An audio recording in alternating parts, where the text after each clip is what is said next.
Eu vou apresentar já já a Marina, é uma honra ter a Marina com a gente, Marina Gorbis, do Institute for the Future. O Institute for the Future é o mais antigo instituto de futurismo do mundo. Eles trabalham há 5 décadas, trazendo insights maravilhosos para a gente. E a Marina, ela é presidente do Institute for the Future. Nós vamos falar sobre o cenário pós-Covid. Marina, thank you so much for joining us and to talk about these very chaotic times we are living now. And I have introduced you already for people that are watching us, but maybe you can talk a little bit about the Institute for the Future, what you do, and the wonderful things you have creating along the years. And so, please, thank you so much. Sure. Thank you, and thanks for having me. The Institute for the Future is a nonprofit research organization based in the Bay Area, in the middle of Silicon Valley in Palo Alto. We've actually been around for quite some time, for 52 years. So originally it was a spin-off from RAND, a large research organization, so formed in 1968. This was also a time of great uncertainty, a lot of social turmoil, wars, a lot of technology change. And the mission of the Institute is to help people systematically think about the future, not because we think that anybody can predict the future, but because we think it's essential for people to understand the future trends, the future context, to help them make better decisions today.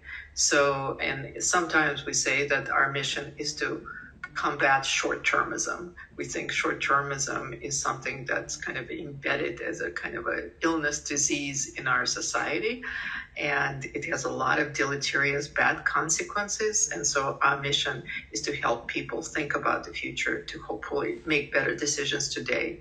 Yes, then create the better future, a better situation. Hopefully. Yes, wonderful. Hopefully better futures. And we need this now, just now. So we are experiencing a global event now that for most people would be unthinkable. Actually, I think it is first time for most of us to have a situation like this, the COVID-19, and the consequences it has. So that goes beyond damages in health, in individual health, impacting behaviors like lockdowns, social distance, new rules, social health, economy, etc. However, this kind of event and its possible scenarios have been thought of before in advance. People don't think about that and don't prepare for that. So Marina, why we usually don't pay attention on things like that that are devastating? So. Yeah, this is a question that a lot of us in the futures field have been asking ourselves, because a lot of people, you couldn't predict the timing of this particular event, but if you talk to epidemiologists, if you talk to futurists, a lot of people saw it coming because, we talked about this danger of zoonotic diseases as a population grows. We're encountering animals more. We're encroaching into wildlife territories. We're interacting more with animals. Then you look at travel. We're connected more, so it's harder to contain these epidemics to one place. So you can kind of put those things together, and you can see how the potential of an event like this happening definitely was on the horizon for many people. So then the question becomes, why don't we pay attention to this? Or, we listen to it, we understand, we get scared maybe, but we don't act on it. And I think the reason is that all the incentives that we have in a lot of our systems is to do things on a short-term basis. So you think about companies, they're rewarded for short-term things like their share price. So it makes no sense for them to increase their output or create surplus, because it's all about productivity, efficiency. In fact, when you fire workers or if you reduce costs, your share price goes up. So there are no incentives. You think about politics, it's all about my next election, next thing that's on the political horizon. So there are very few incentives in the system to think and prepare for the long term. And that, I think, is like the biggest, existential threat, is that we need to build some incentives into all the systems in which we operate to not just think about the future, but to act on it. Yeah, this is really interesting, because I think we do the same thing in our daily lives. We usually do things that are more urgent, but sometimes we delay or don't do things that are much more important. And I think it's the same correlation, but in different levels and a big level. Yeah, and I think on the personal level, my colleague Jane McGonigal talks about it. She studies like what happens in the brain, with the brain when you think about long term. And it turns out that when we ask somebody to imagine what they will be like in 10 years or 8 years, it turns out that the same part of your brain lights up as when you encounter a stranger. So thinking about ourselves. IFTF has been working on forecasting for several decades now, being one of the most important institutes of the world for thinking and creating the future. Creating the future is very important. I know you are constantly developing researches to highlight future scenarios, like the future of education, future of work, etc. And now you are working specifically on the future considering the actual crisis. So could you please explain the react, reset, and rebuild process, sharing thus which scenarios are likely to develop from that? Yeah. So reset, rebuild, reinvent is the process we're kind of using React. We're right now in the React mode right now with this crisis, right? So these crises usually they have a patterns over time, right? At first we're all shocked, we're reacting, we're dealing with the crisis and trying to rebuild the way any way we can. And then there's a period after this immediate reaction where we're trying to make sense of it. We're trying to reassess what is it about, what did we learn, what is the signals we're seeing. But ultimately it also gives us an opportunity to reassess and rebuild, reimagine what is it, where do we want to go from here. And this is where what we're using in terms of building these scenarios, we're looking at where are we now, what do we know about it, and where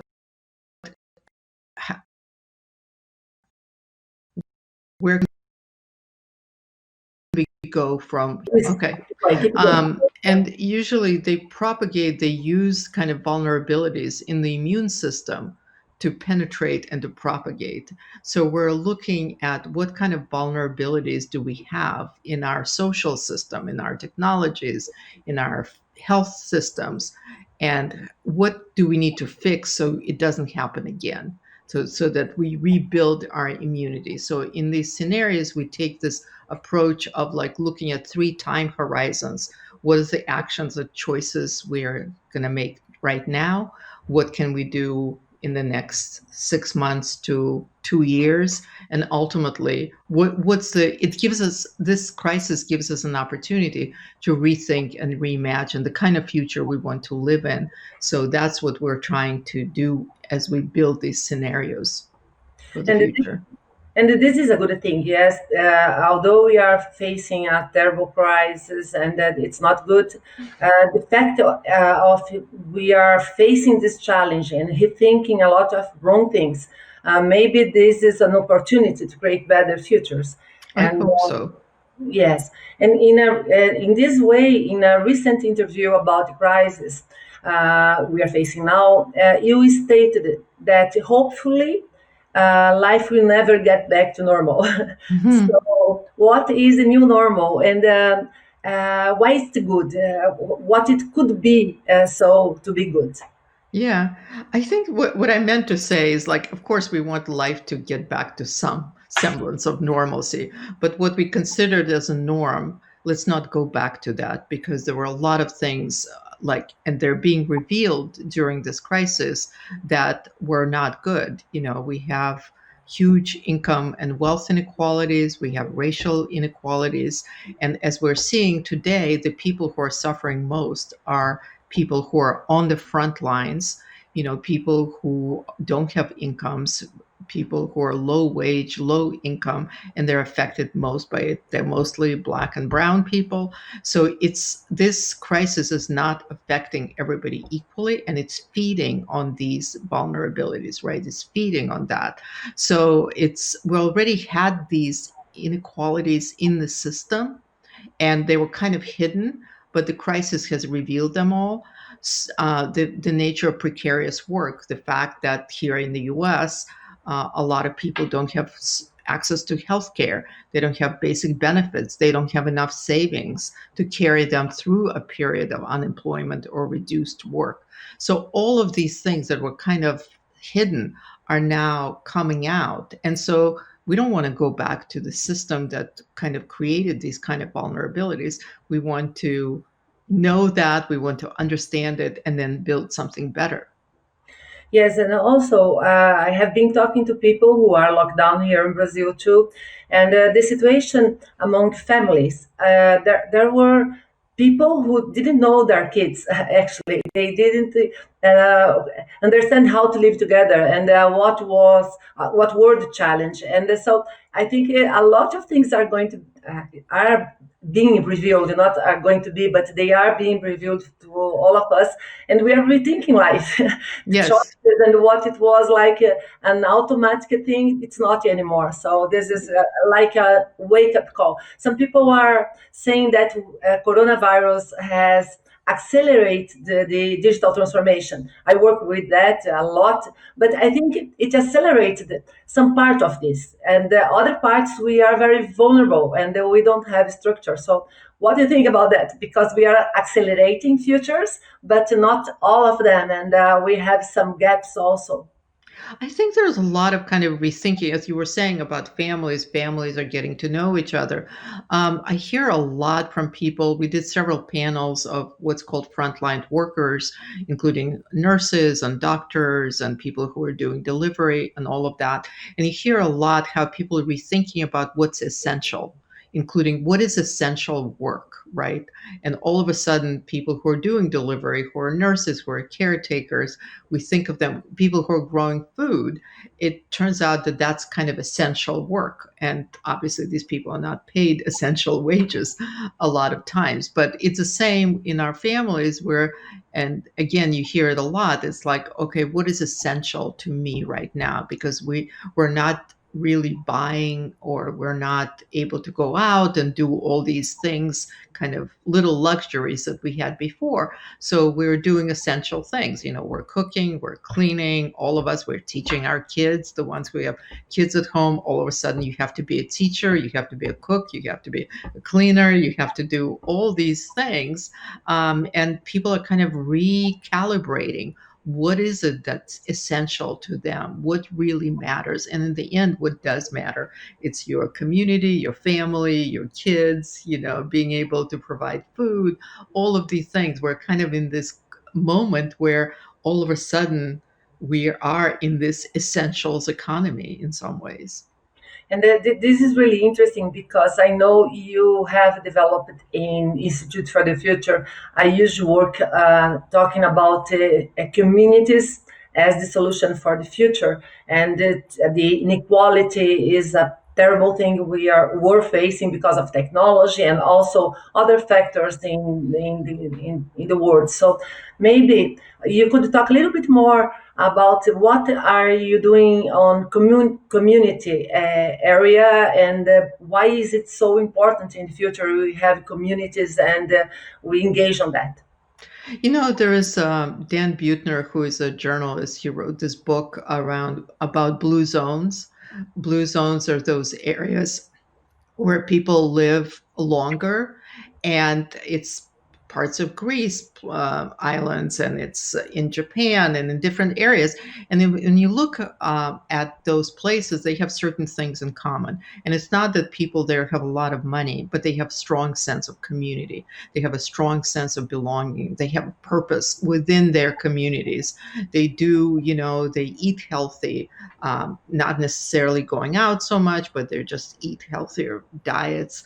They walk, they exercise, as not because they go to gyms or expensive spas, but because it's part of their lives. So when you look at that and you realize that, what really makes for a good life and for a healthy life is really those things that are all related to your social well-being and being part of the community, having a purpose, having relationships, having strong social ties, eating well, and all these other things, and belonging. And here in the US, I don't know about Brazil, but we have the crisis of loneliness. We have a lot of people who don't have social contact, who are isolated, and it's hitting them particularly hard during these times, right?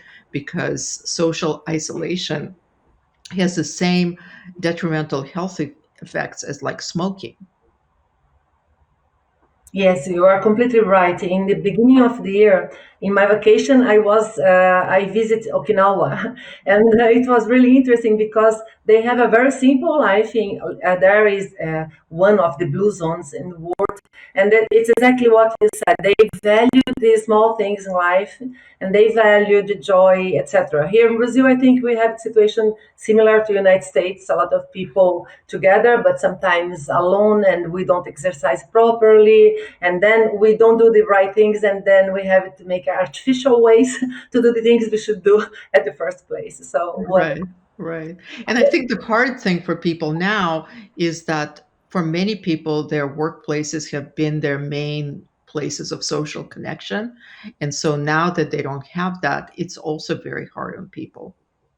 Yes, this is one of the things we have been noticing, and I'm a researcher also, so we have been talking about, because we went from almost all places 100% analog to 100% digital, and life probably is a mix of that. What we like and the good experience is a mix, not just 100% isolation and all digital. So I think we are moving for a hybrid way of living or something like that.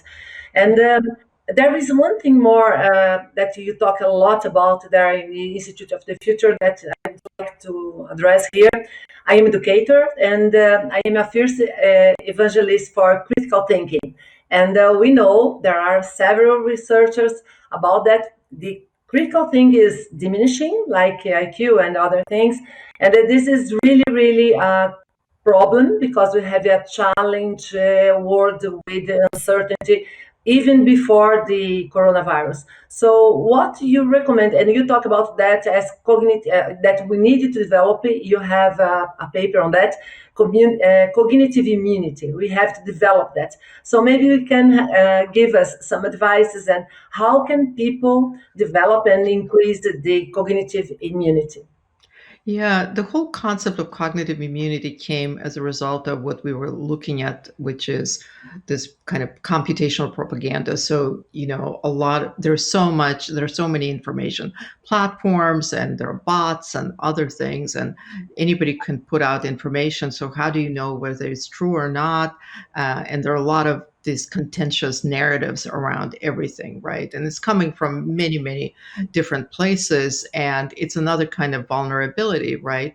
So we started asking ourselves, like, this concept of cognitive immunity. Again, there's all this propaganda, there's bots, there's disinformation. So how do you a lot of people are looking at technology solutions, like maybe censoring this or prohibiting this or tagging information that's incorrect or false and other things. And ultimately we said, yeah, technology is great, but every time you develop technology to protect against something, it's being used against you at the same time. So it's like this never ending war.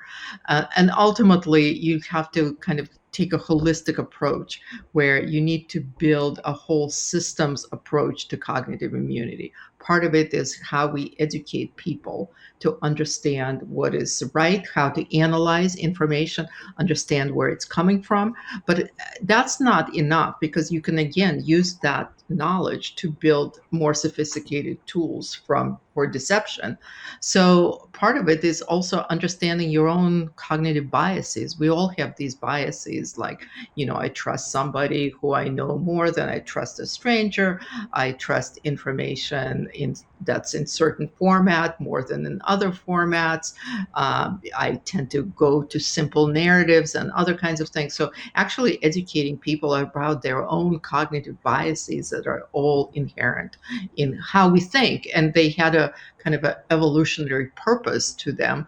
But now they may be not serving us as well. But it's also creating, public platforms where people can review information. It's, creating things that are not necessarily just private media, but public platforms that are more vetted, more curated. It's creating certain kind of curation things. But to your question about critical thinking, I think like we've been so much of the education, at least here in the US, and I probably more so in the US than other places, have become all about training for certain skills so that people can find jobs, right? And we're seeing the result of that in that, you know, we need people to be solid citizens to understand information. We need people who understand media. We need people who are like deeply educated. And it's not just about skills, it's not about coding. Although, if you're interested in coding, great, but also learn philosophy, understand how people were thinking before this.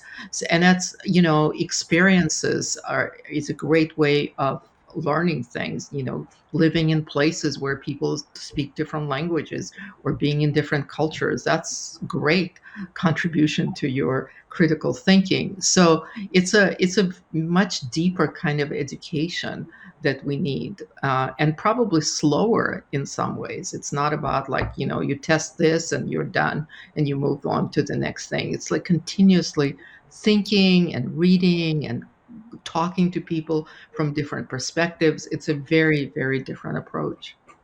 Yes, sometimes I say that the first person you have to not trust is yourself, and then you have to have different people with different background. And I think the community connects here also, because if you have different people with you all the time, you are always challenging your way of thinking, and this is a good way. And the other thing is our schools here in Brazil, and I think most of the places in the world, we have only grammar. We don't have the logic and rhetoric and other forms that make you think. So I think this is a very important topic, and only education can give us that.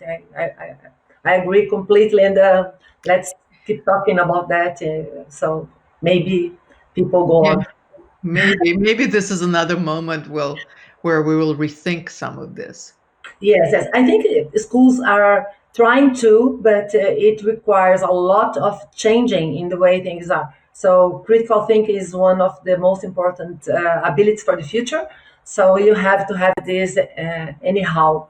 The other thing is technology have been empowering people from the beginning of the times, humanity. And in your book, the nature of the future, you highlight the amplified individuals and how platforms provide that, the amplification. So could you talk a little bit about the importance of amplifying and individuals, and what is like to be amplified individual in a community, in a place, or something Yeah. like I think that what that was referencing is that we have all these platforms that enable us to come together to do all kinds of things. And we can use these resources to do the kind of things that previously nobody could do as an individual or an organization. And I think like Wikipedia is probably the oldest and best example of that, where you have a platform where people can contribute and thousands of people can contribute. They have editors and others, and a lot of people can sort of read it and curate it, but it allows people, all of a sudden, you're able to create the kind of resource that you could not imagine before, in so many languages and hundreds of languages, millions of people reading from this platform. And if you compare it to like Encyclopedia Britannica or others, like, it's just unimaginable. And it's an amazing resource. And we're seeing all across the board people coming together to do these kinds of things. Like during this crisis, there's been several online communities to basically help support people during this time, make masks, do research on other kinds of things. So this technology enables us to basically come together and amplified with connections with other, do the kind of things that probably no organization it's unimaginable what we could do in terms of research, in terms of collaboration, across the board. Oh, wonderful. We have some questions from the audience, but first we are finishing some topics I think are very important to discuss, and then I start with the questions I'm receiving already. And the other thing is, I think we have talked a little bit about communities, and you have the work on equitable futures. And also now, everybody in every country starts to talking again about the universal basic income, which is connected to that. So, why in the future is it important? What do you think about universal basic income, and if it should be more quickly implemented or not, and your thoughts on that?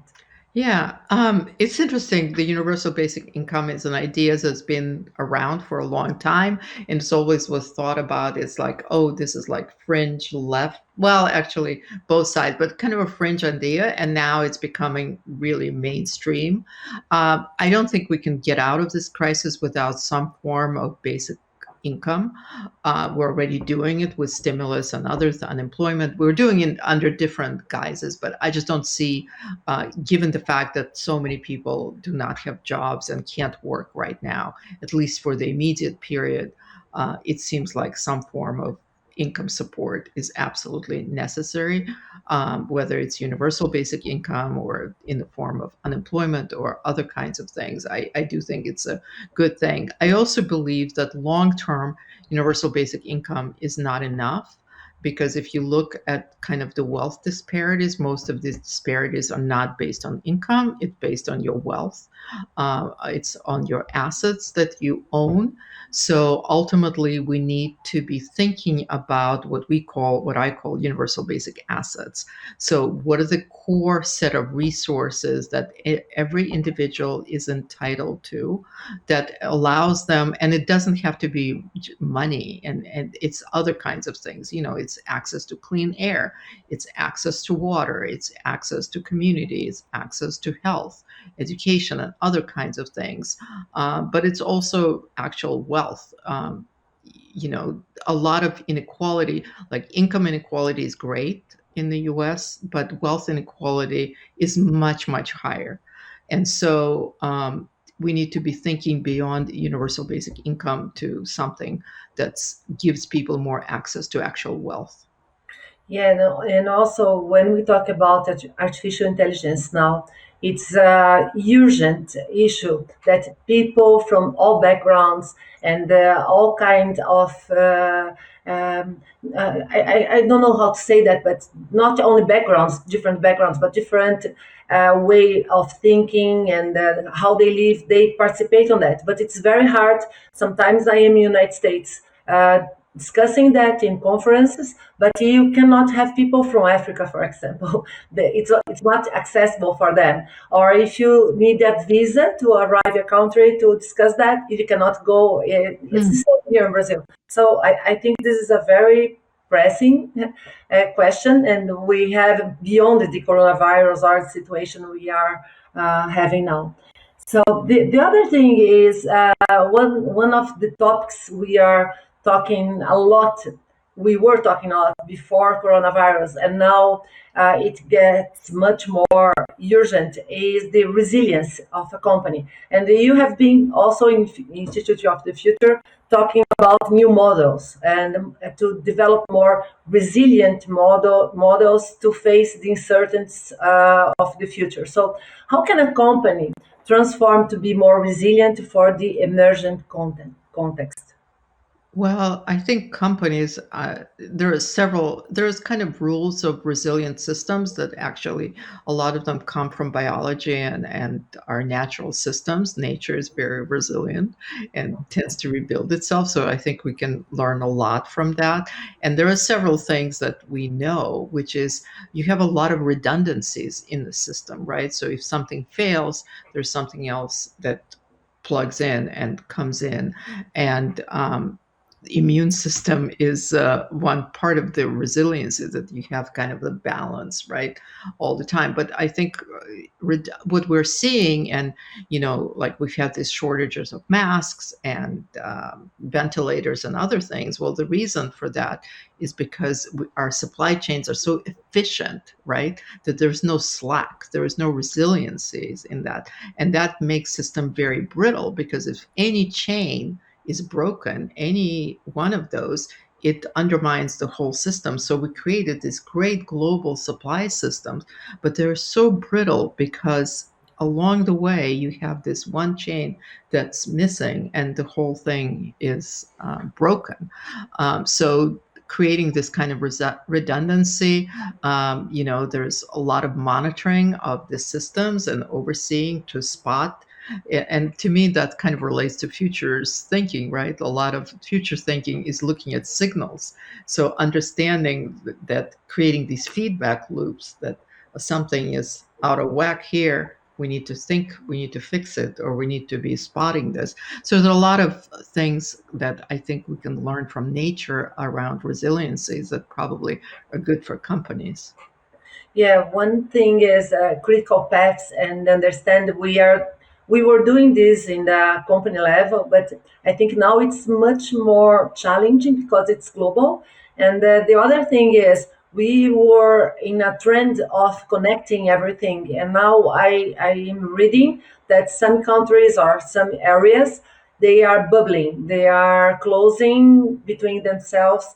And the other thing is what we had a huge trend to go to cities and urban cities, sorry, places to be much bigger. But now the trend is the opposite.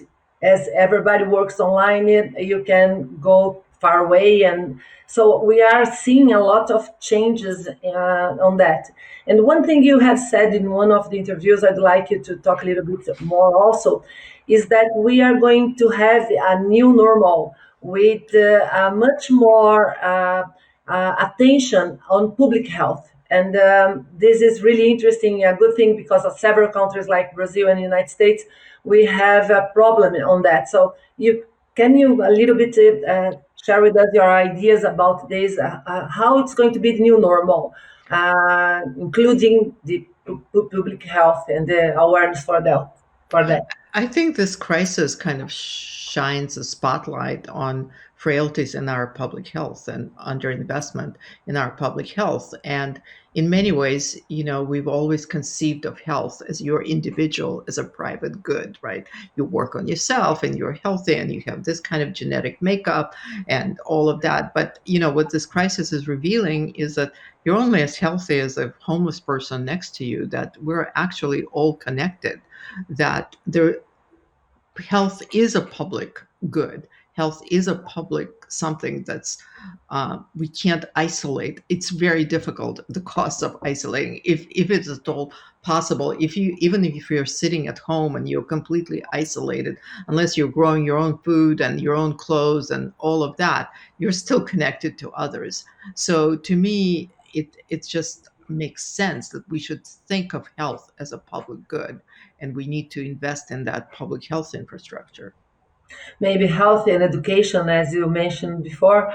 And also, there are some studies and some kind of learning from the past that the behaviors we are developing now are going to stay. Several of them are going to be residual as low touch economy, and it changes a lot of things. So, what do you think that are the most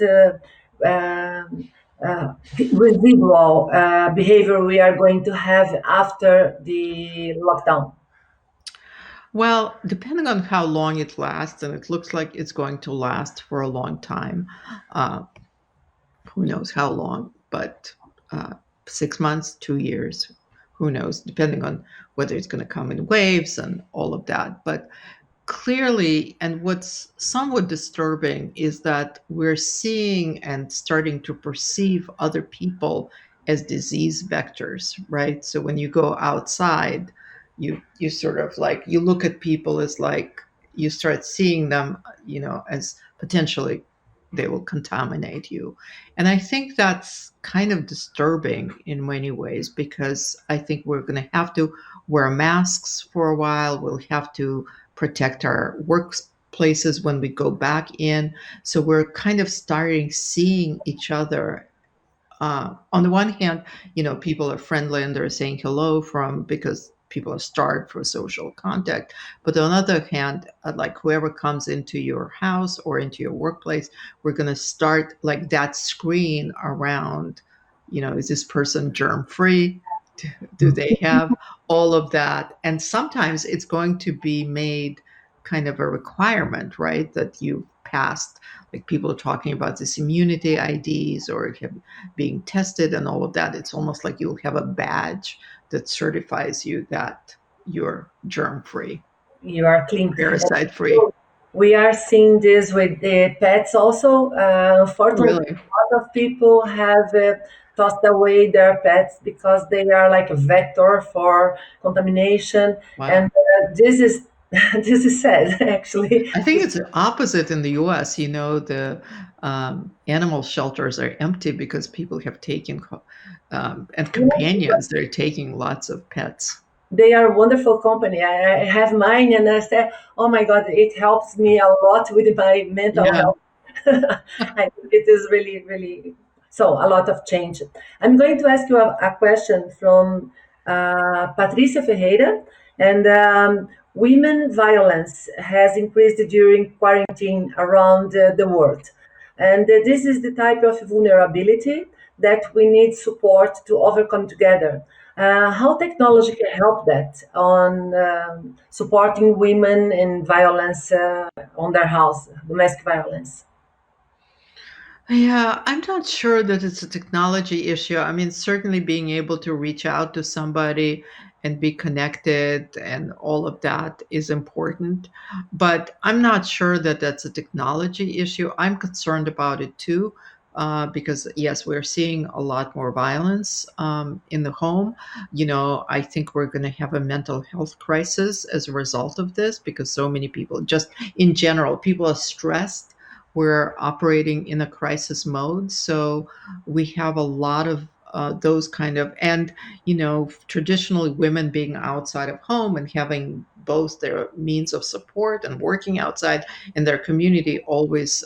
So unfortunately, I don't think that there is necessarily, yeah, you can put bracelets with all kinds of alerts and other kinds of things. On the other hand, again, these bracelets and these technology things that can also be used to monitor somebody and know where women are going. So um, I think that, to me, it's not a technology issue, it's a social issue.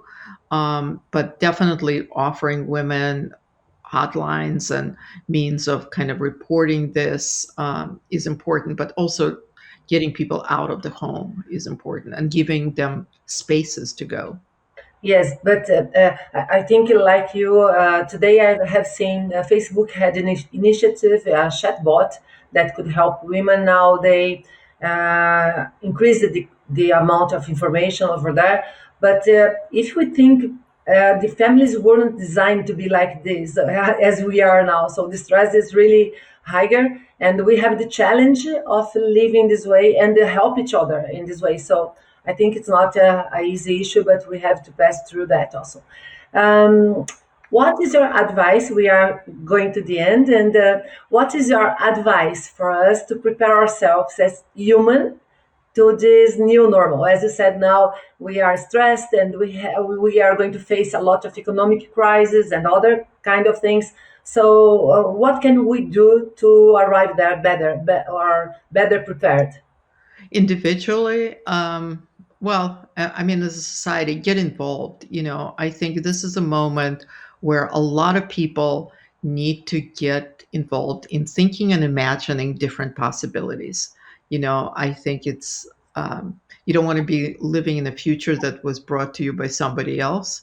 So, to the degree that people can organize online, in your community, in your families, start conversations about what kind of future do we want to live in. What have we learning from this crisis? Engage more in these kind of deep conversations.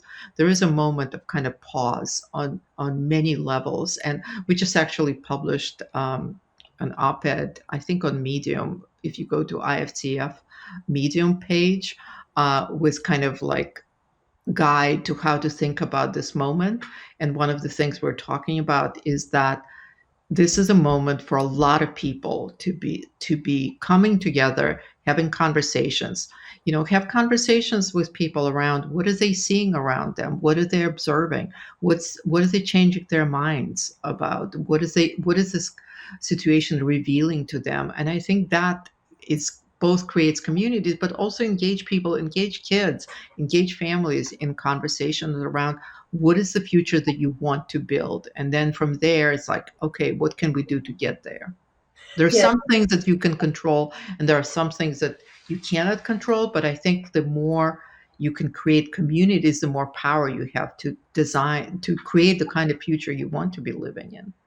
I think it connects what you said before, stress, communities, and trying to create the future we want and the things we had granted for. And also, I think this moment is like a wake up call for all of us. And maybe we are really rethinking, like you said in first place, reacting now and resetting what is not working and then rebuild. And as governments, institutions, and companies, we have seen beautiful initiatives, but also we have seen awful initiatives. I have some friends that were already fired, and the 1 month of quarantine and 1 month of crisis, it was enough to kick people off. So, what do you think that companies and governments can do to help the situation? Well, I mean, clearly, there in this crisis moment is basically giving people resources to just survive this moment is absolutely essential, right? And the more you can minimize the pain, the damage, the better off you are. Longer term, I do think it's a moment for politicians, but I don't want to leave the future to politicians. I think that's important, but or to necessarily business executives. What we talk about is how do you make this future massively public so people have a sense that they're part of this future. This is the future they want to be living in. And to the degree that governments and others can engage the public in this conversation about the future and what it should be and how we get there, I think it's really important. Take it out of closed rooms and let's have broader public engaged in this conversation. And I think it's for everybody to do that. I think the critical thing is very important here, because if you have more educated people, we can much more efficiently do this. And I think we have to educate ourselves. We have how to do this now with the internet and other things. So let me see if we have any other really pressing questions. And I'm going to say something in Portuguese for people here, and then I close with you. Pessoal, eu vou. Actually, Marina, I'm going to say in English first, because I'm going to share with everyone later on the link for this video with the subtitles in Portuguese, and also a link for Institute for the Future with the studies you have there, with several things that are public and people can access and understand and study. And, pessoal, eu vou encerrar e eu vou deixar depois os links para todas as coisas que a gente está falando aqui. O site do Institute for the Future é sensacional, eles têm um monte de infográficos e mapas lá que são bastante bacanas. There is one more question. I think people are really jumping in. And this is the last question, and then we close with the few comments. And do you think that companies like Uber and Cabify will have reduced the adoption due to the health security after the quarantine has passed? And could the adoption of robots in the kitchen for self-service restaurants become a trend?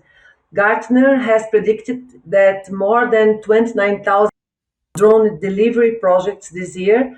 Can this reality become the new normal? Actually, I can answer a little bit of this also, because this is the reality that was already being happening. So, Marina, it's with you. Yeah, I do think that we're thinking that the way to get out of this immediate crisis is to basically through automation and, to the degree that we can automate certain processes and remove people from the chain or the web of production in whatever way obviously telemedicine is growing. And so in this moment, so I do think that we're going to deploy more of these systems to get out of this crisis.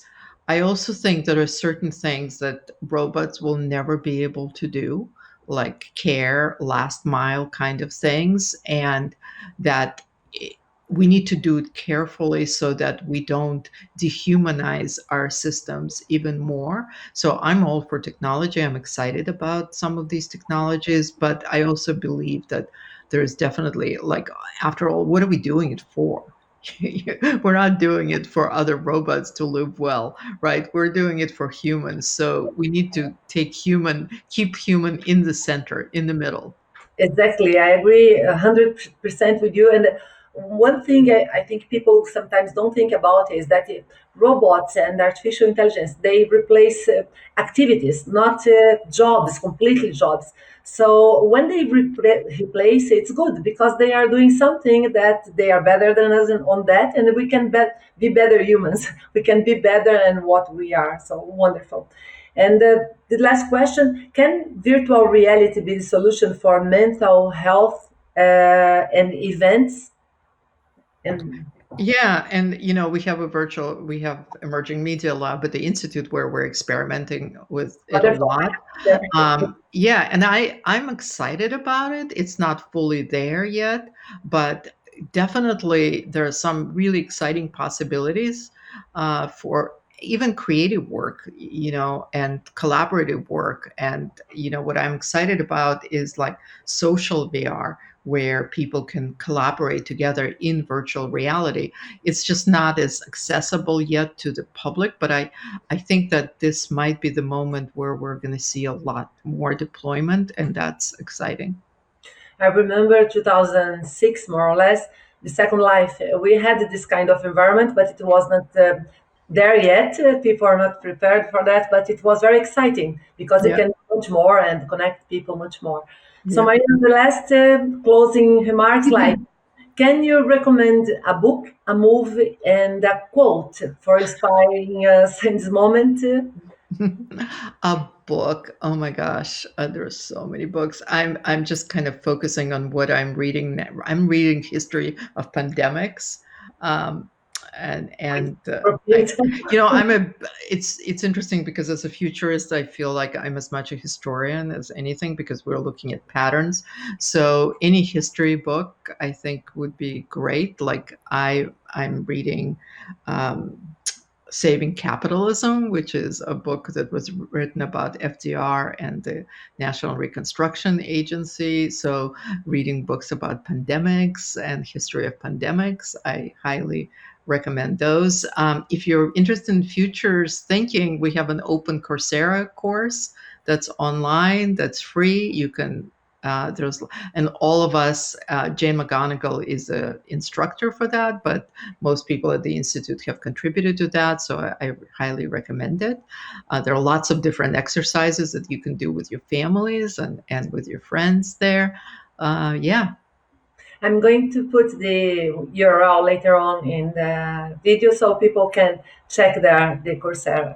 So thank you so much. If you wanted to leave us a last message for all of us, and then I thank you after that. My message is a message I used in my book, and I use it on my business cards. We're all immigrants to the future. None of us are native in that land, and the reason I love it is because I came here as a immigrant, as a refugee myself, and as an immigrant, you have to be adaptable. You have to learn a new language. You don't take things for granted. You have to just see the wonder in new places. And I think it's a good approach to when we think about the future. Wonderful. Marina, thank you so much. It was really a pleasure, an honor to talk to you. Thank you so much for the insights, and let's create the future together. Yes, a better Yes. future for we all. So thank you so much. Thank you. Wonderful to talk to you. E pessoal, muito obrigada a todo mundo que está aqui. Obrigada por terem acompanhado esse papo super bacana com a Marina. Obrigada, pessoal do MLabs que está ajudando a gente aqui também, que fez o apoio. Obrigada a todo mundo e hashtag Tamo Junto. A gente manda uma mensagem com o link. Thank you so much. Thank you so much. Good night for everyone. Thank you. Bye.